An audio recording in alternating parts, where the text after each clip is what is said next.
আগের ভ্লগে তোমাদের সাথে তো শেয়ার করেছিলাম যে 36 ঘন্টার ট্রেন জার্নিতে আমি কি করেছি। আজকের ভ্লগে তোমাদের সাথে শেয়ার করব যে আমি কি খাবার খেয়েছি।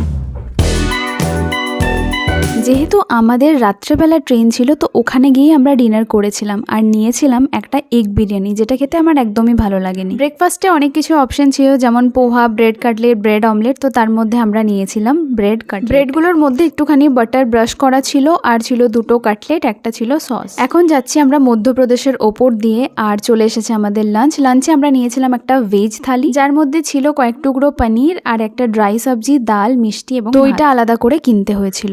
বিকেল হয়ে গেছে আর চলে এসেছে চা এবং কফি। তো আমরা নিয়েছিলাম একটা কফি, কারণ কফিতে ডিসঅ্যাপয়েন্ট হওয়ার চান্সটা একটু কম। সঙ্গে ছিল দাদার আনা কুকি। ডিনারের জন্য নিয়েছিলাম একটা আন্ডা থালি আর একটা ভেজ থালি। সব খাবারগুলোই ঠিক ছিল। লাঞ্চের সময় ভেজ থালিতে ছিল পনির আর এখন ছিল ছোলে। বই পড়তে পড়তে খাবার খেতে খেতে মজা করতে করতে চলে এসেছি আমি দুর্গাপুরে। দেখা হচ্ছে নেক্সট ব্লগে।